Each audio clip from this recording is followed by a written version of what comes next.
नमस्कार, मैं हूं आपके साथ इश्तियाक अहमद और आप देख रहे हैं आर्य न्यूज। स्वागत है आपका राजस्थान के बुलेटिन में और वहीं रुक करेंगे राजस्थान की तमाम खबरों की तरफ। विधानसभा अध्यक्ष सीपी जोशी के मनाने के बाद आज से फिर विधानसभा की बैठक शुरू हो चुकी है और शुक्रवार को विधानसभा की कार्रवाई भी हुई और शनिवार को विधानसभा की कार्रवाई चलेगी। और वहीं विधानसभा में 2 दिन के भीतर 9 बिल पेश किए जाएंगे और सरकार के अलग अलग योजनाओं और विभागों के बजट से ज्यादा किए गए खर्च की मंजूरी के लिए आज 1300 करोड़ से ज्यादा की सप्लीमेंट्री डिमांड्स को पेश किया गया और बजट से ज्यादा किए गए खर्च की सदन में मंजूरी के लिए विधानसभा की बैठक बुलाना जरूरी था। और इन सब के बीच आज विधानसभा में सत्ता पक्ष और विपक्ष के आसन पर सबकी निगाहें रहीं और शून्यकाल में बीजेपी कई मुद्दों पर सरकार को घेरेगी और वहीं सप्लीमेंट्री डिमांड्स को पारित करने के साथ विनियोग विधेयक, एफआरबीएम संशोधन विधेयक, रजिस्ट्रीकरण संशोधन विधेयक और एमबीएम विश्वविद्यालय संशोधन विधेयक पारित किए जाएंगे। और वहीं शनिवार को प्रश्नकाल नहीं होगा और शनिवार को राजस्थान पंचायती राज संशोधन विधेयक और दंड विधियां संशोधन विधेयक, कृषि विश्वविद्यालयों की विधियां संशोधन विधेयक और भू राजस्व संशोधन विधेयक पर बहस हुई। आज विधानसभा चुनाव विधानसभा सत्र राजस्थान में चालू और विधानसभा अध्यक्ष सीपी जोशी के मनाने के बाद आज फिर विधानसभा की बैठक शुरू हो गई। और वहीं आपको बता दें शुक्रवार को विधानसभा में कार्रवाई भी हुई और शनिवार को विधानसभा की कार्रवाई भी चलेगी। और वहीं विधानसभा में 2 दिन के भीतर करीब 9 बिल पेश किए जाएंगे और सरकार के अलग अलग योजनाओं और विभागों के बजट से ज्यादा किए गए खर्च की मंजूरी के लिए आज 1300 करोड़ से ज्यादा की सप्लीमेंट्री डिमांड्स को पेश किया जाएगा। और वहीं बजट से ज्यादा किए गए खर्च की सदन से मंजूरी के लिए विधानसभा की बैठक बुलाना जरूरी था। और वहीं आपको बता दें कि प्रदेश में अवैध खनन का मुद्दा एक बार फिर विधानसभा सदन में उठा। हालांकि इस मुद्दे को पुरजोर तरीके से उठाकर सरकार को घेरने की रणनीति से उतरी विपक्ष पूरी तरह से फेल नजर आई। दरअसल एक सवाल के जवाब में खान मंत्री प्रमोद जैन भाया ने बावजूद सरकार की अवैध खनन के खिलाफ हुई अब तक की कार्रवाई की तुलना पूर्ववर्ती वसुंधरा राज्य सरकार से की और उन्होंने अवैध खनन को लेकर हुई कार्रवाई का आंकड़ों के आधार पर ब्यौरा पेश किया और आंकड़ों के जरिए बताया गया कि मौजूदा सरकार के अब तक के 2 वर्षों और 9 महीने के कार्यकाल में अवैध खनन के खिलाफ ज्यादा प्रभावी कार्रवाई हुई है। और इसके अलावा आपको बता दें कि बीजेपी विधायक दल की बैठक में अवैध खनन का मुद्दा जोर शोर से उठाए जाने को लेकर सहमति बनी थी। लेकिन आज जब खनन मंत्री ने सदन के समक्ष एक ही अवधि के दौरान पूर्ववर्ती सरकार से तुलनात्मक आंकड़े प्रस्तुत किए तब विपक्ष पूरी तरह से मौन नजर आया।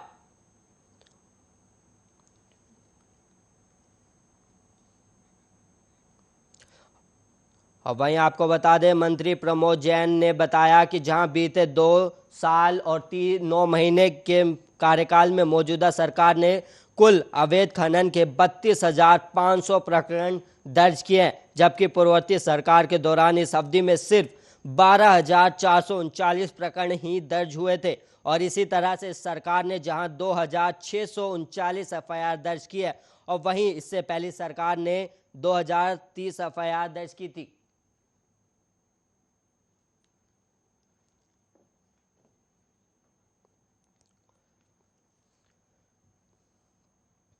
और वहीं इसी खबर पर ज्यादा जानकारी देने के लिए हमारे साथ वरिष्ठ पत्रकार डॉक्टर धनोज कुमार जुड़ गए हैं। धनोज, आपका बहुत बहुत स्वागत है हमारे चैनल पर। हम आपसे इसी खबर पर अपडेट जानना चाहेंगे।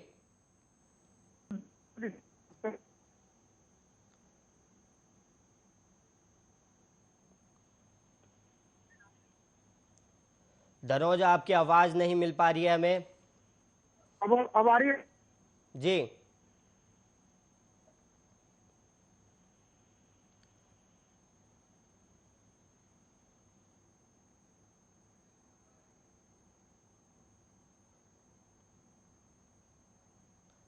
तकनीकी खराबी के चलते धनोज कुमार की हमारे पास आवाज नहीं आ पा रही है, लेकिन इसी खबर पर हम नजर बनाए रहेंगे। इन्हीं सब के बीच आज विधानसभा में सत्ता पक्ष और वहीं इसी खबर पर दोबारा हमारे सहयोगी और वरिष्ठ पत्रकार डॉक्टर धनोज कुमार जुड़ गए। धनोज कुमार, अपनी बात पूरी कीजिएगा।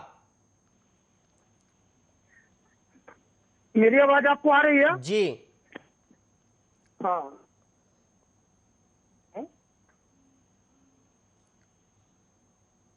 उधर ही लेट कश्ती जिधर तूफान आया है। धनोज में देखिए, इतिहास, ये पॉलिटिकल इतिहास में जी पहली बार ऐसा हुआ है जी कि कोई विधानसभा अध्यक्ष सत्र को अनिश्चितकालीन के लिए कर दिया हो। जी और स्थगित करने के पीछे कारण क्या रहा? जो संसदीय कार्य मंत्री है शांति धारीवाल, उनके जो है ना को दिखाया गया है। और जो विपक्ष में पार्टी है जैसे गुलाब चंद कटारिया जी, उनके भी मतलब उकसावे को कहते हुए क्रुद्ध होकर, गुस्सा होकर इन्होंने अनिश्चितकालीन के स्थगित कर दिया। सबने मान मनोबल किया, लेकिन किसी के मानने पर नहीं आया। तो खुद अशोक गहलोत ने फोन करके जब विधानसभा अध्यक्ष सीपी जोशी जी से कहा, तब वो तैयार हुए। अब देखिए इसमें हो क्या रहा। 1300 करोड़ रुपया जो है ना, ये जो सप्लीमेंट्री डिमांड्स बोलते हैं इसको, जिसको खर्चे के लिए बोलते हैं कि खर्चा हुआ हो, वो उनको पास करवाने के लिए कानून ला रहा है। दूसरा, नो बिल जो है, जो बिल पास करवाना अशोक गहलोत के लिए बहुत जरूरी है, उनके लिए ला रहे हैं। अब देखने वाली बात ये है कि इस तरह के हंगामे धनुष मैं आपको यहाँ पे रोकना चाहूंगा। मेरा एक सवाल ये है कि जब सीपी जोशी ने, आपको इस चीज की जानकारी होगी कि सीपी जोशी ने किन शर्तों पर विधानसभा को दोबारा से शुरू किया होगा, क्योंकि अनिश्चितकालीन के लिए विधानसभा को स्थगित कर दिया गया था। शर्त में 30 रखा है, मतलब शांतिपूर्वक जो सदन के सदस्य हैं वो शोरगुल नहीं करेंगे, और जो सदन को चलाने के लिए, यानी जो पिछली घटना हुई है मान लीजिए बुधवार को, वो घटना की पुनरावृत्ति ना हो, इन कुछ शर्तों को रखा है। और साथ ही उन्होंने जो वरिष्ठ सदस्य हैं उनके, कांग्रेस के जो मंत्री कह लीजिए, जिनके माने उपस्थिति बहुत जरूरी है, ये लोग भी उपस्थित होकर सरकार को चलाने के लिए भाग ले। और दूसरा उन्होंने जो शर्त रखा है कि शर्त जो खास तौर पर जो वहाँ भूखंड माफिया लोग जो है जैसे, उनको माने किस तरह अंकुश लगे, तो उसके लिए भी एक कानून पारित करवाना जरूरी है।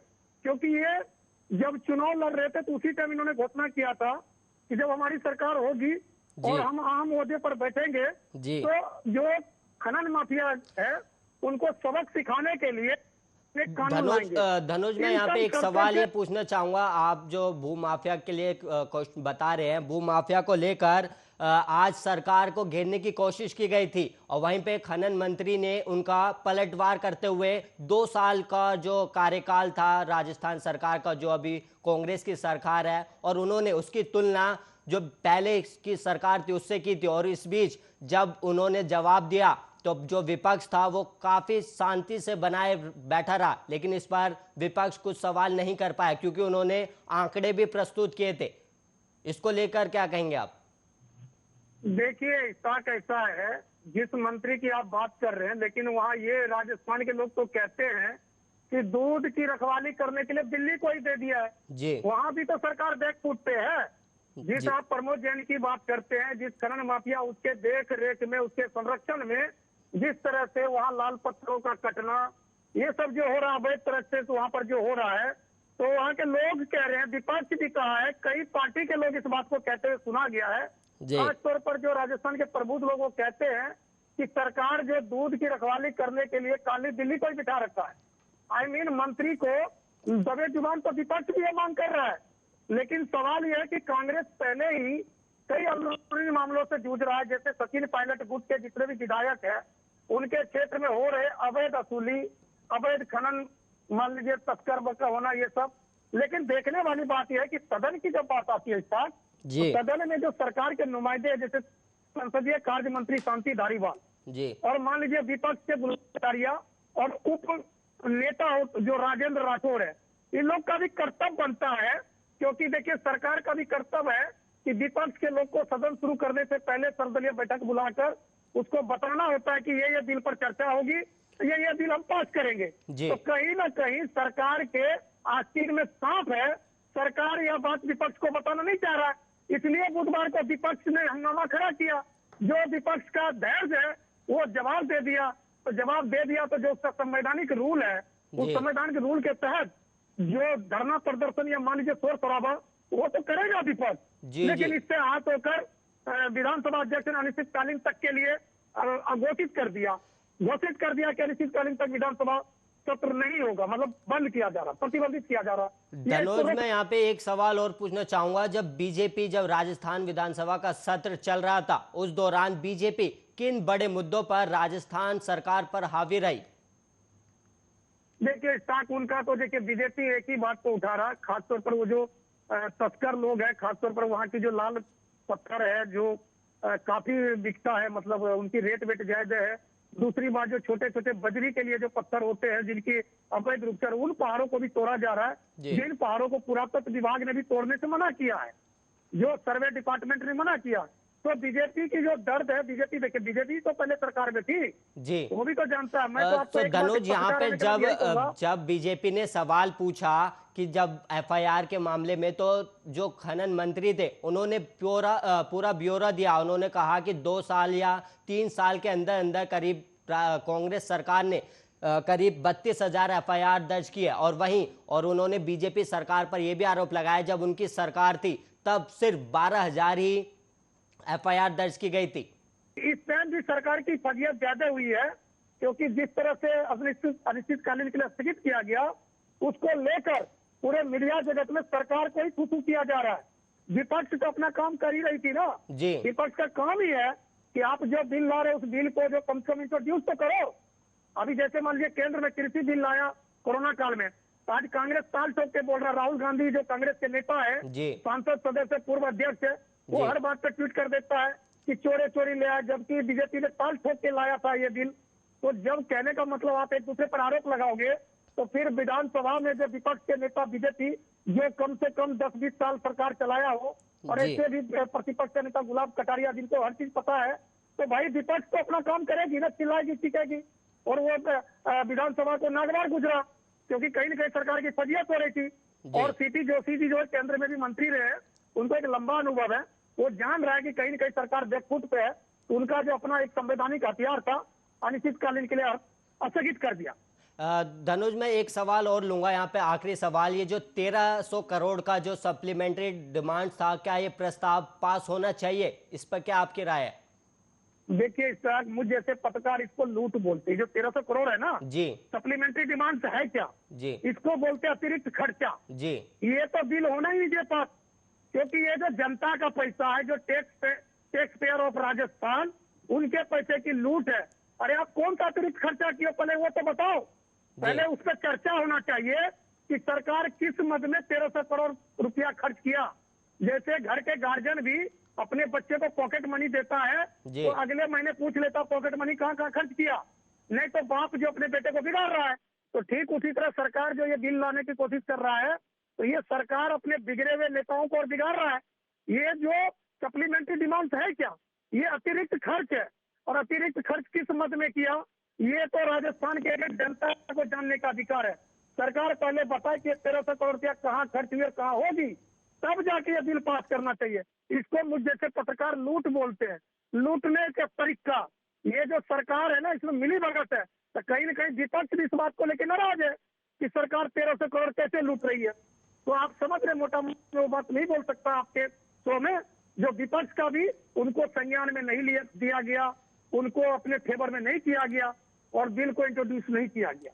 चलिए धनुज कुमार जी, ये तो देखने वाली बात होगी कि विधानसभा में ये जो ये बिल है ये पास होता है या नहीं। आपका बहुत बहुत धन्यवाद हमें इस खबर पर ज़्यादा जानकारी देने के लिए। और वहीं आपको बता दें, शुक्रवार को विधानसभा की कार्रवाई हुई और शनिवार को विधानसभा की कार्रवाई भी चलेगी, और विधानसभा में 2 दिन के भीतर करीब 9 बिल पेश किए जाएंगे। और सरकार के अलग अलग योजनाओं और विभागों के बजट से ज़्यादा किए गए खर्च की मंजूरी के लिए आज 1300 करोड़ से ज़्यादा की मंजूरी मिल सकती है।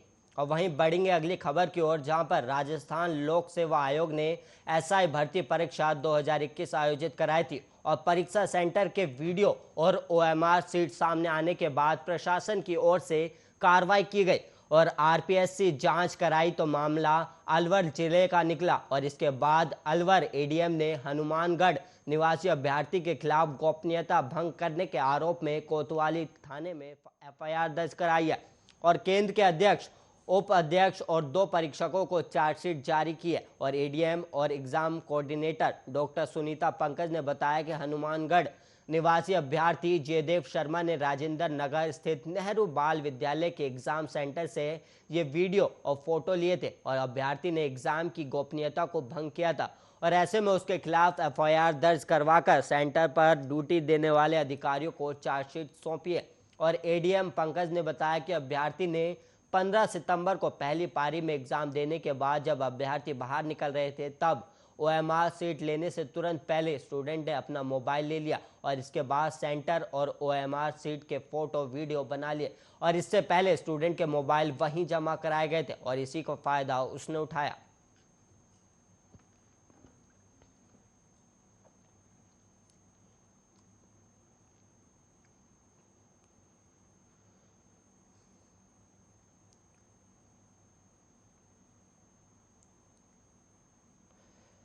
वहीं राजस्थान के नागौर जिले के गोटन कस्बे में बुधवार शाम एक महिला टीचर के घर से चोरों ने 90 लाख रुपए की चोरी कर ली और चोरों ने घर से 42 लाख रुपए कैश और 99 तोला सोना उड़ाया। और खास बात यह है कि सिर्फ 45 मिनट में चोरों ने लोहे की 3 क्विंटल वजनी तिजोरी में ये से रकम निकाली और घटना के दौरान महिला टीचर अपनी बेटी के साथ घर के पीछे खाली प्लॉट पर वॉक कर रही थी और जबकि एक बेटा और बहू एसआई का एग्जाम देने गए हुए थे और महिला के पति लेक्चरार थे और 1 साल पहले कोरोना से उनकी मौत हो गई थी और घर में रखे ये रुपए उनकी सर्विस स्कीम के मिले थे और कुछ दिनों में परिवार प्लॉट लेने वाला था और उसका पेमेंट कैश करना था, इसलिए बैंक से ये रुपए निकाल कर घर में रखे थे।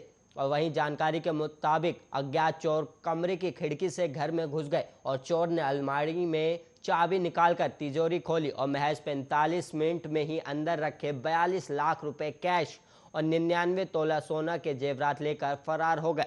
और सूचना मिलने पर गोटन एसएचओ सुखराम और एफएसएल टीम ने घटनास्थल का मुआयना किया और पीड़ित ने कल चोरी हुए सामान का आकलन कर गुरुवार देर शाम मामला दर्ज कराया और फिलहाल चोर पुलिस के हाथ नहीं लग पाया है।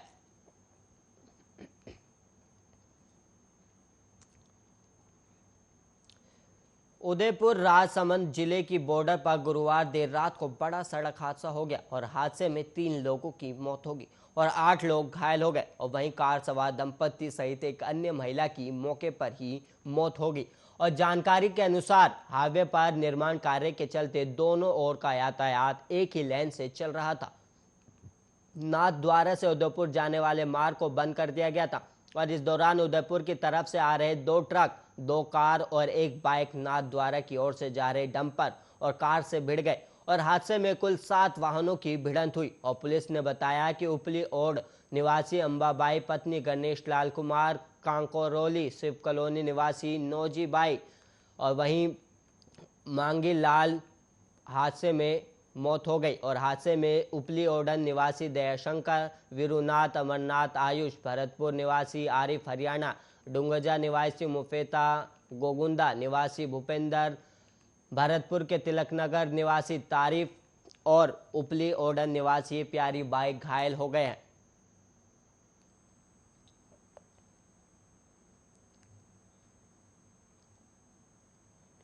और वहीं 26 सितंबर को होने वाली राजस्थान शिक्षक पात्रता परीक्षा की तैयारी में प्रदेश भर के करीब 16 लाख से अधिक अभ्यर्थी जुटे और जोधपुर की अधिकांश लाइब्रेरी में अभ्यर्थी तैयारी में जुटे नजर आ रहे और कोचिंग क्लास में भी एक के बाद एक बैच में तैयारियां अंतिम चरण में चल रही है और कोई अपने घर से दूर रहकर तो कोई घर की जिम्मेदारियों के साथ परीक्षा की तैयारी में जुटा है और कोई कोटा से आया हुआ है तो कोई बांसवाड़ा से और कोई बिजनेस बंद कर खुद को साबित करने की दौड़ में लगा है तो कोई माँ अपने बच्चों से दूर रहकर पूरी लगन के साथ तैयारियां कर रही हैं।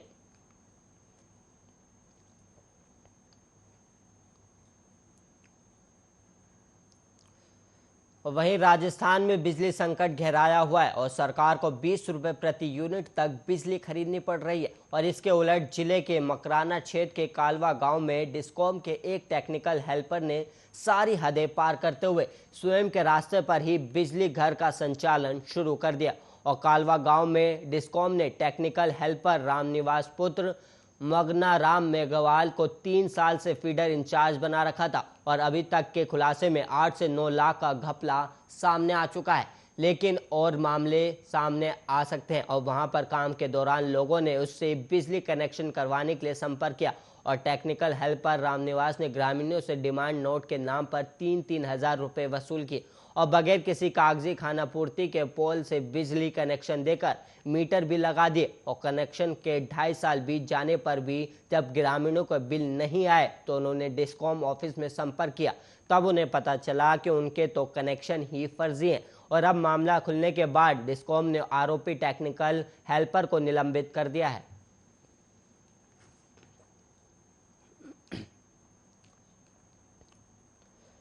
राजस्थान की गहलोत सरकार ने जीवन रक्षक योजना की शुरुआत की और इसके तहत राज्य में सड़क दुर्घटनाओं में गंभीर घायल व्यक्ति को कम से कम समय में अस्पताल पहुंचाने वाले व्यक्ति को 5,000 रुपये का इनाम दिया जाएगा और साथ ही उसे सम्मानित भी किया जाएगा। और इस योजना के क्रियान्वयन के लिए वित्त विभाग ने प्रक्रिया निर्धारित कर दी और प्रमुख शासन सचिव वित्त अखिल अरोड़ा ने इस संबंध में दिशा निर्देश जारी किए।